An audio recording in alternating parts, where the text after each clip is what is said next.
Numerous reports indicate that manufacturing has emerged as the favorite target of ransomware groups and hackers. In response, a new report from Industrial Media discusses the evolution of industrial cybersecurity, its current state, and the tactics hackers are using, including phishing schemes, malware, and ransomware attacks. It also details solutions in arming manufacturers with the knowledge and resources needed to win more fights on this highly complex and ultra-competitive battlefield. Download the industrial sector's new battlefield by going to manufacturing.net/cyber.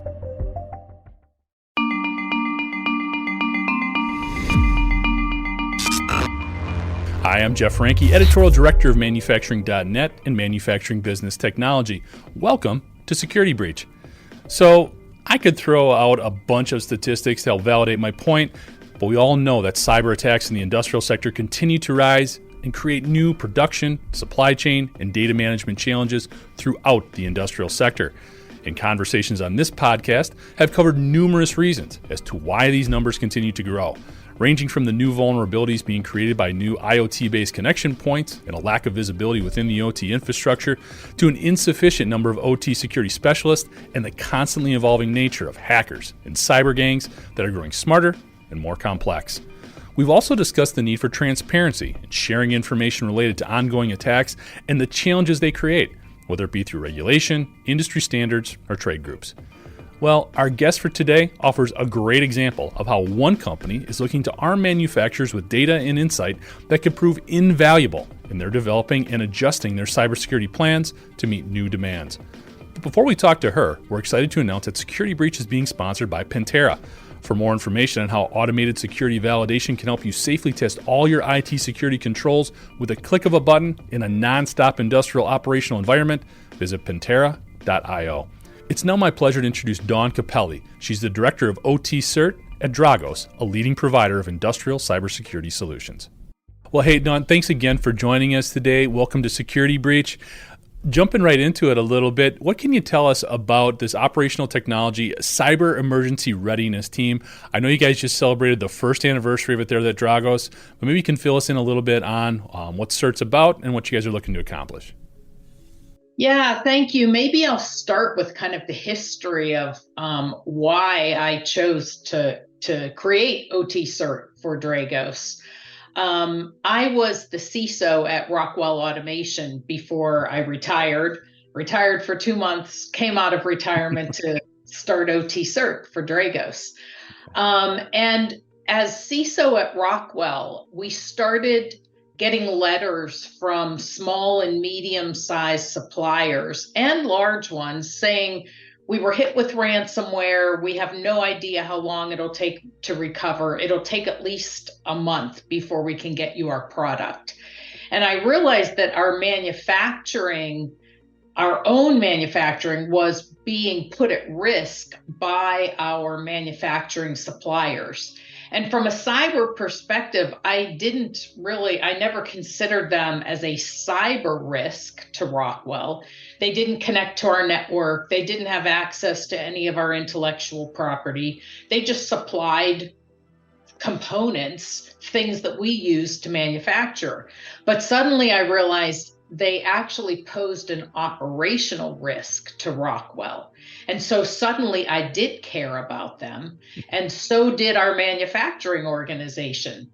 And so when we started looking at their cybersecurity posture, we found that a lot of the small and medium-sized suppliers, they were lucky if they had an IT security program, but they had no OT security program. And so then I started looking around for, okay, what can we recommend to them? And for IT security, there are resources out there, free resources for small and medium organizations, but there was nothing for OT security. And so that kind of became my soapbox issue as my last couple of years as CISO at Rockwell. Anytime I was in some kind of a CISO meeting or giving a presentation or doing a podcast, I would say someone has to help these organizations.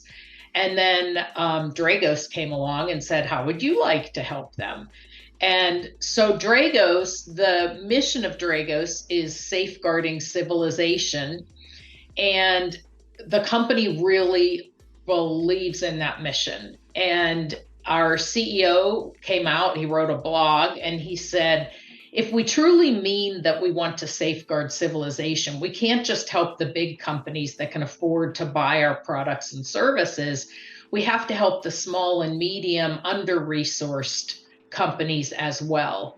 And so that's the purpose of OT Cert. We provide free resources for small and medium companies, as well as really any organization that is an OT asset owner or operator. We provide free resources to help them to build or mature an OT cybersecurity posture. Wow.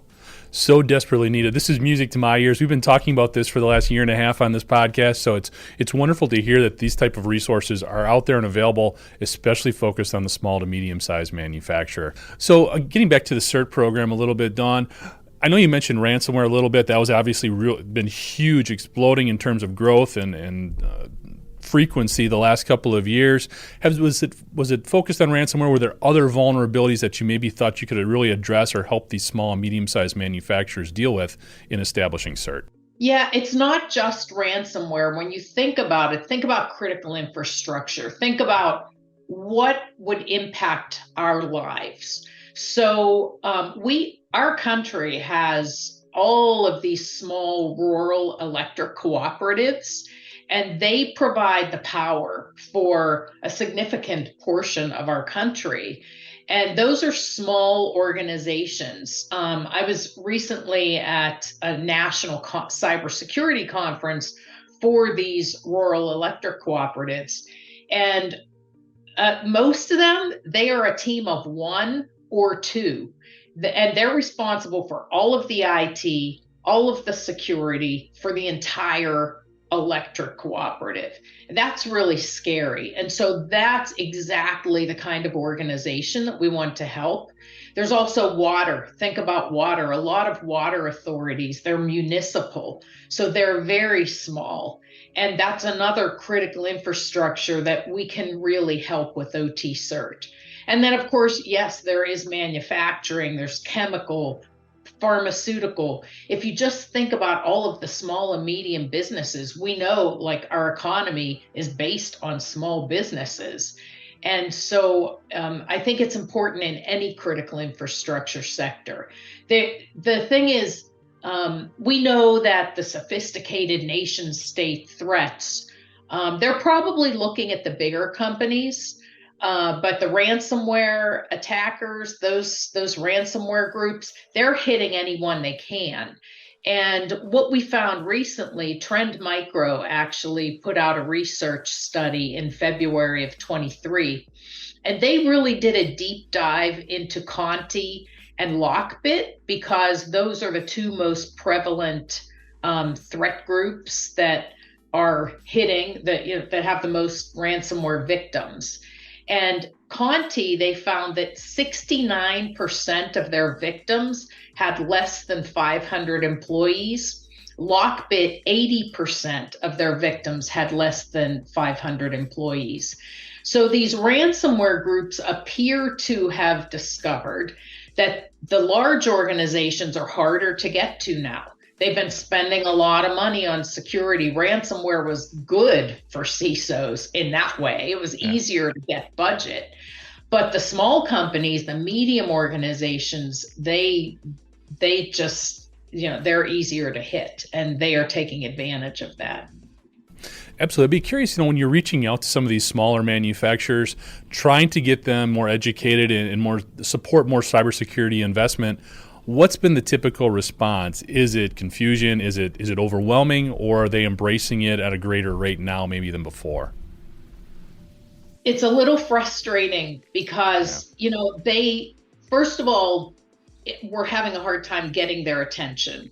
We've been around a year. We have over 1,000 members in OT Cert in more than 50 countries around the world.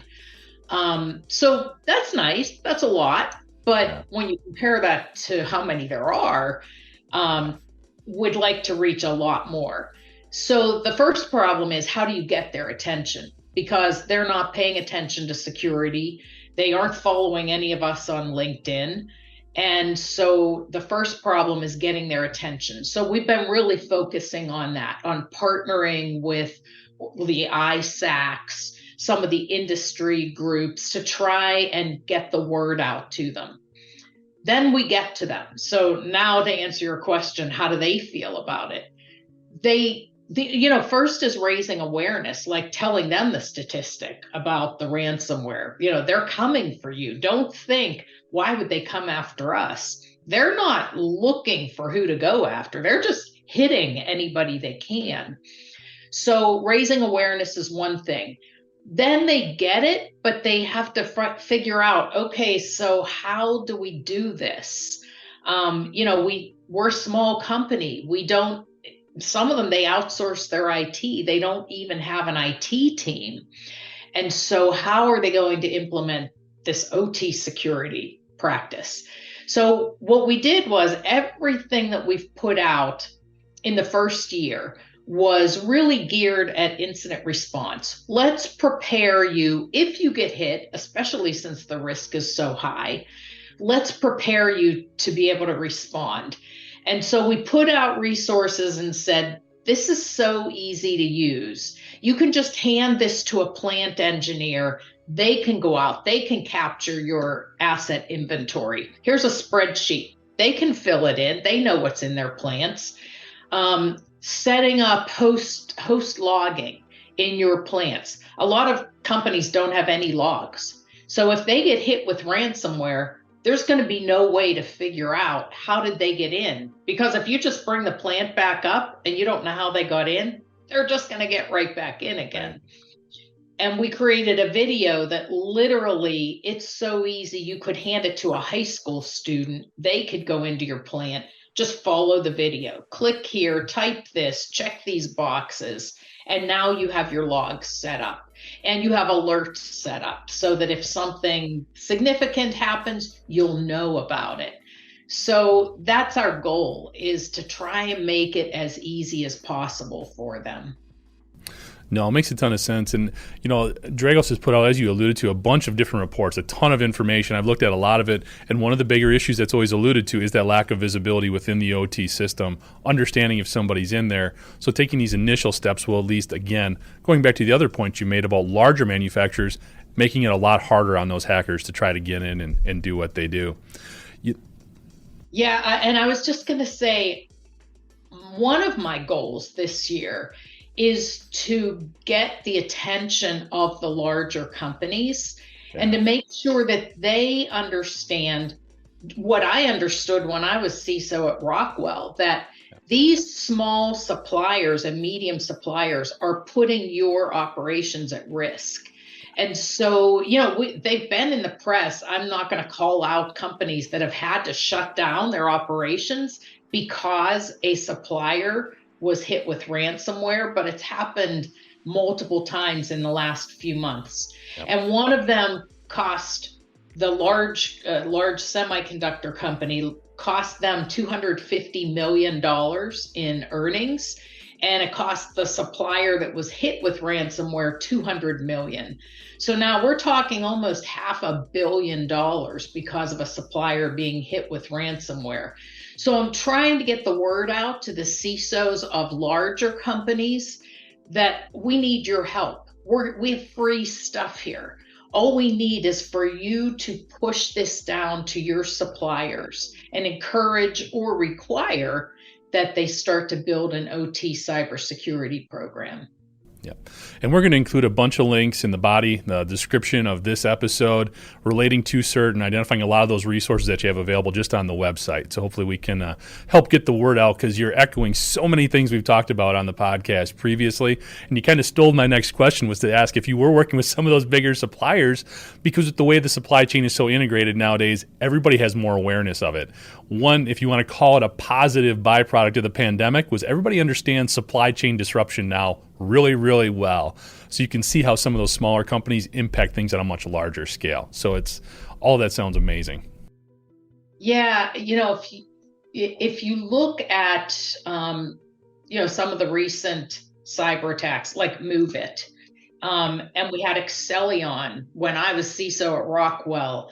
The threat actors they're looking at the supply chain. They realize that this is an easy way to get into my real target, either for espionage purposes or in the future it could be for sabotage purposes.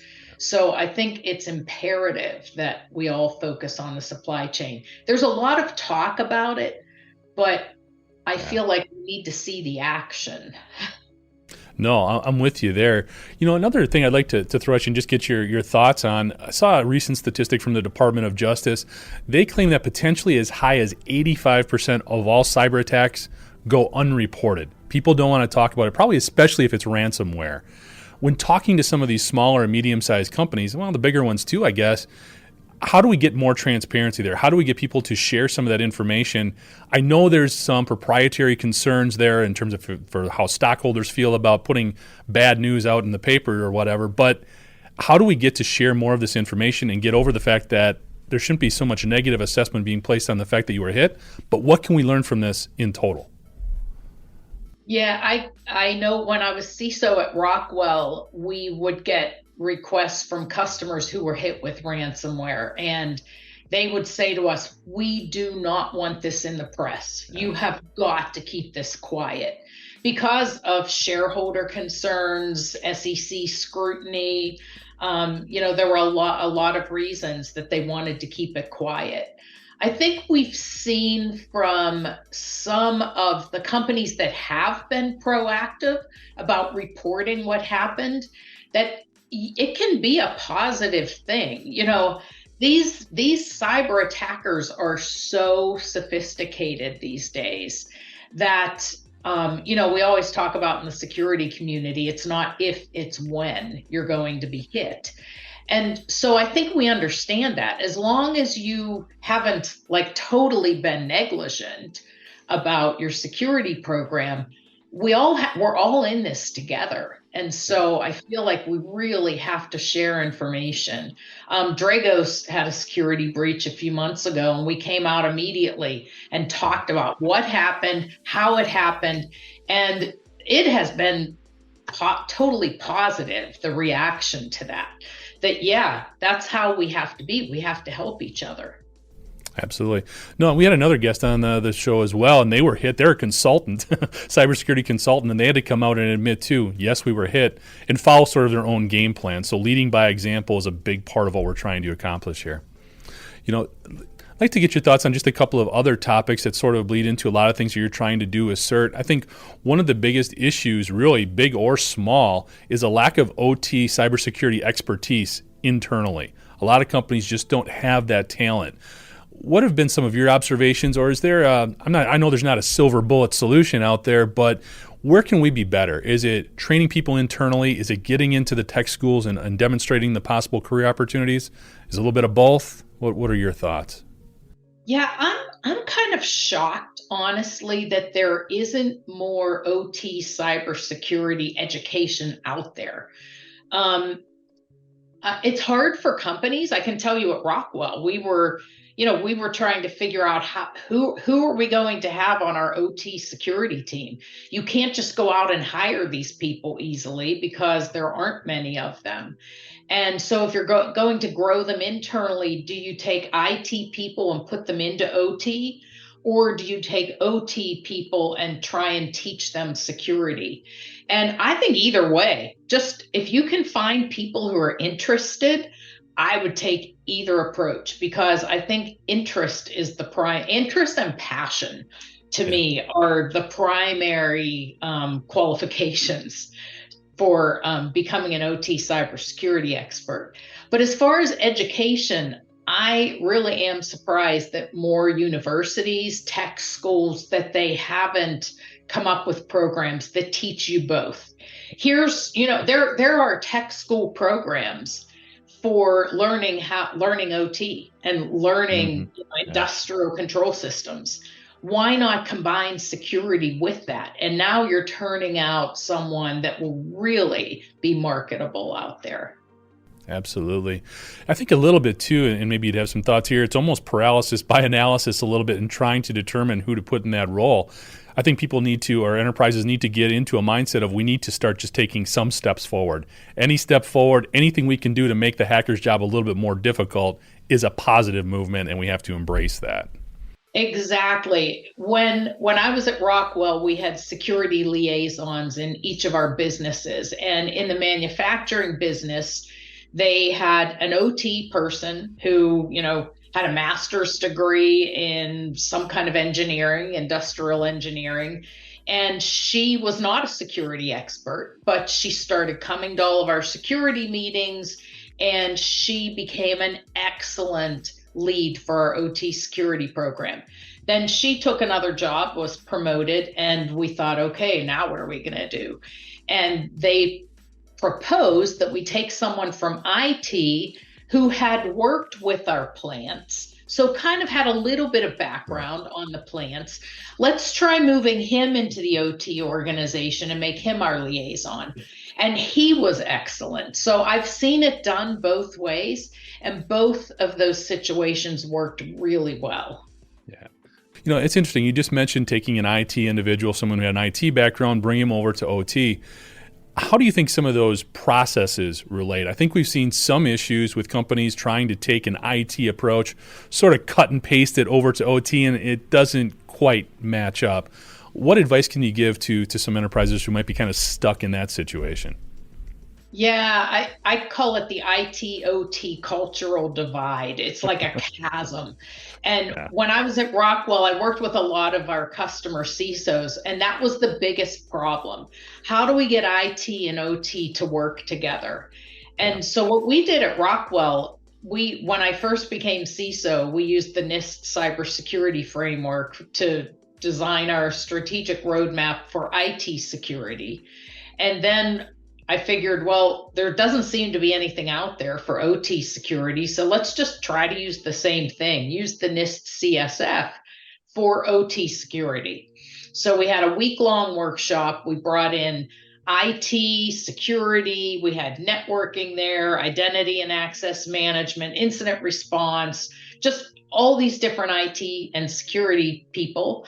And then we brought engineers, plant managers from some of the plants. And we all went through the NIST CSF together, walked right through every item. And at first you could see, like, even the way people sat at the table, IT was on one side, OT on the other side. So, it was like, okay, here we go. We're going to clash. Yeah. And they did at first. But then, when we got to like vulnerability management and patching, and the IT team said, we do this all the time. We know what we're doing. We patch your computers every night on your desk and nothing goes wrong. Why won't you trust us to touch your plants? And then the OT, the plant engineers, explained, hey, this is different. We can't take any chances. You can't just start patching. You could bring down parts of the plant.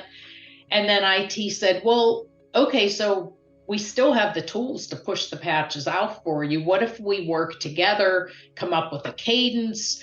You bring the plants down periodically for maintenance. How about if we do it then? We can still do it for you, but we'll do it when you say we can.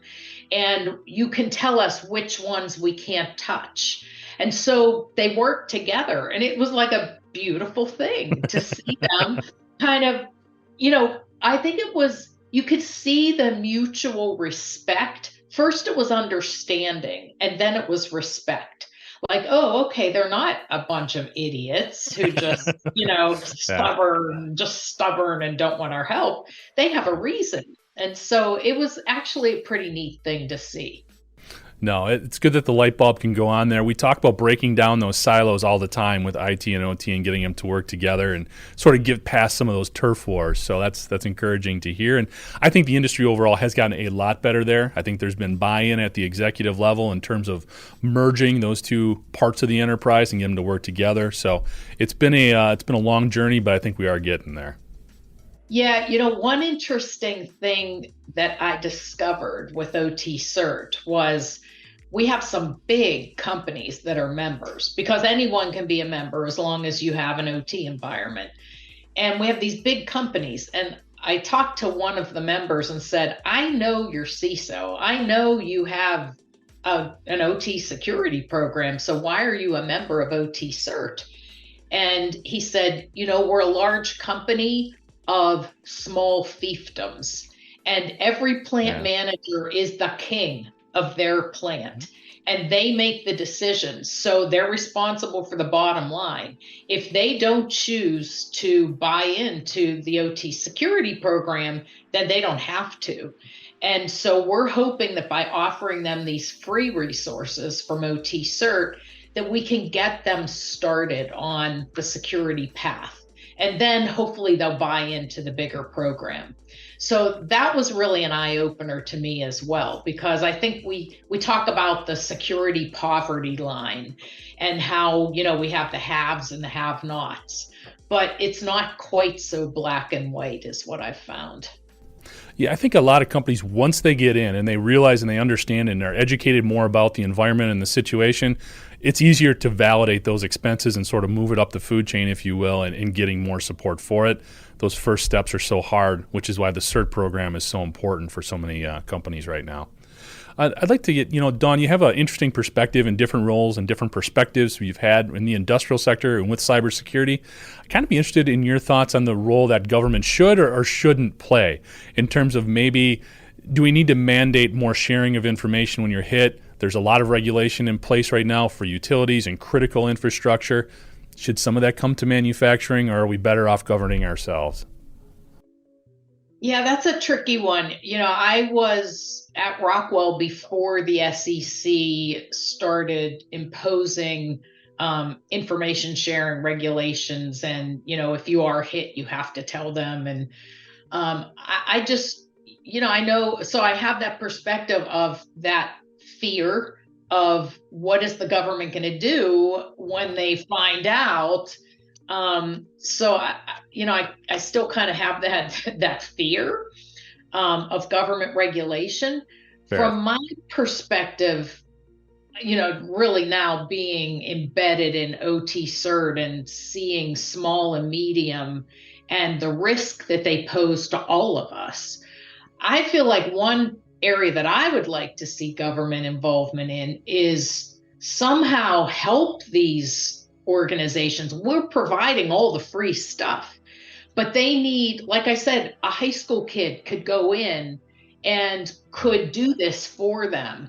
How can we kind of create this group of people that are trained that that the government pays to go in and help these companies to create a foundational OT cybersecurity program and IT cybersecurity program, quite frankly. They need both. They need IT and OT. So I would like to see the government, instead of that scary government, imposing regulations, I'd like to see them actually, let's help them. And I don't know where that money comes from. I'm not a politician, but I'd just like to see some kind of help. And I don't think it would cost a lot of money. You don't need very, very technical security experts to do a lot of these foundational things that these companies need. No, I think it's a really interesting, the Biden administration has been very vocal in terms of pushing a cybersecurity agenda. We're still waiting for the dollars to sort of flow in behind it, though. So the talk is good, but now we need to walk it a little bit more. Well, the thing is, when we talk about talent, we talk about it in the security community all the time, that an entry-level job in security requires 3 to 5 years experience. And I know people personally that have gotten out of school, non-traditional students who don't have that, they didn't do internships, they were changing careers, maybe as a 30-year-old when they were 30, and they can't get a job. So they have a cybersecurity degree but can't get a job. So if we had some kind of, we talked about like technical schools, if they had programs where they are training these students in OT security, and then somebody's paying for them to go out and to actually, maybe they don't even have to pay them because they know they're going to need the experience to be able to get a job. So just go out and work with these Yeah. small and medium companies and get that hands-on experience. And then you'll get a job when you get your degree or your diploma or whatever they're working toward. No, a great point. I mean, we look at one of the biggest things is just having an inventory in terms of your connection points or API calls. You're right. It doesn't take a degree to start that process and to fill out a form, basically. So lots of Yeah, and I opportunity there. mean, we provide like an incident response plan worksheet. And it's basically a Word document that has table after table after table. Who are your OEMs? Okay, you use Rockwell.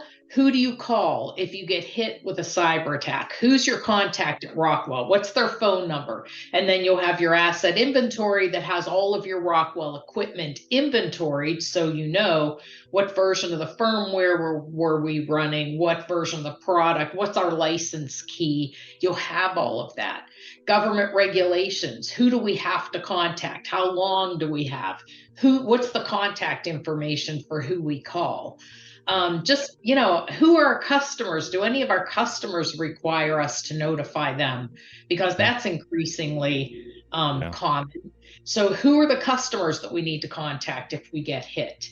Just, table after table after table, so you're ready if you get hit. You don't have to be a security expert to fill that in. No, makes a ton of sense. Dawn, as we kind of draw to the end here, this has been fantastic. Again, really appreciate you taking the time. Do you see any big trends coming down the pike that we should really be aware of? You've had people talking about artificial intelligence, for example, some changes in cloud data management.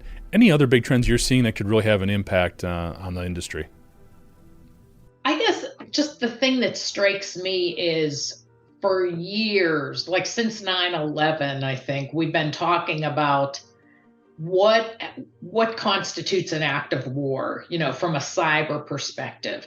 If someone would dare to attack power, what is the response, and what is the national policy and how we deal with that? Well, now it's happening. And now that it's happened more and more with the Ukraine-Russia war, I think it's the Pandora's box has been opened. It's happening now. And so I think that we have to realize that, like, our water authorities, our power, the chances of them being hit have raised substantially. Just the sophistication of the malware out there targeting industrial control systems escalated dramatically in 2022. So I think we just have to be aware that the risk is much higher than it has been in the past. And so we can't wait. We have to be prepared. And it's for the whole ecosystem, not just the big guys. Yeah. I mean, we've had people on the podcast talking about that. They're hitting industrial control systems with supposedly politically backed intentions. But the reality is, when they're hitting a municipal water system in Israel, for example, that's not having just political ramifications. That's having social impact on millions of people. So it is definitely something we need to pay attention to. Right. Exactly. So last question for you, Dawn. I was on a podcast recently talking about manufacturing, and we have challenges. It's skills gap. There's cybersecurity concerns like we've been talking about here. And I was asked, so how do you stay positive about the things that you're doing in the industry as a whole? What are how do you sleep at night type of question? I know how I answered it, but I'd be curious to know, how do you answer that type of question? Well, how do you sleep at night? That's why I retired. Yeah, boy, I try and spread the word now. Like CISOs, I don't think people understand the pressure, the constant stress that they are under. It is really hard to sleep at night as a CISO. I can tell you that from personal experience. But as far as staying positive, I guess, you can look at it and say, well, ransomware was hitting bigger companies, and now they're having a harder time getting to the big companies. They've had to go down to the small and mediums because it's harder to hit the big ones. So that's a positive note.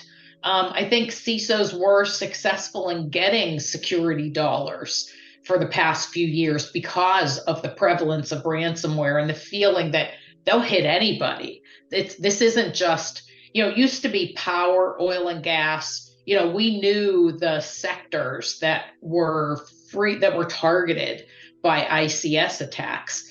And then ransomware changed that picture. So, I think you can look at it that, well, they have to go after the small and mediums now. The big ones are harder to get, but that doesn't make the small and mediums feel any better. And that's part of your ecosystem. So, yeah. So that's all I can offer. Well, and the way I answered is basically, manufacturing has a legacy of being challenged with a number of different things, whether it's foreign competition, inflation, energy costs, all of that. We figured it out. It may take a while. And what I've seen, even just in the last 2 years, the attitudes and the dialogue about cybersecurity within the industrial sector has changed 180 degrees. So if we continue to make those improvements, I think we'll be okay eventually. So. Yeah, definitely. When NotPetya hit, that was a big wake-up call for manufacturing, because until then, everybody felt like, we make cookies, we make, soda pop. Who would ever hit us? And then all of a sudden, boom, they will hit us. So that was a wake-up call, and there was a big response, and we've improved significantly since then. So yeah, that is the silver lining, I guess. Dawn, thanks so much for joining us today. And to learn more about Dragos, you can check them out at dragos.com/OT-CERT. That's CERT. Thank you for joining us today. And to catch up on past episodes, you can go to manufacturing.net, IEN.com, or mbtmag.com. You can also check Security Breach out wherever you get your podcasts, including Apple, Amazon, and Overcast. And if you have a cybersecurity story or topic that you'd like to have us explore on Security Breach, you can reach me at jeff@IEN.com. For Dawn Capelli, I'm Jeff Ranke, and this is Security Breach.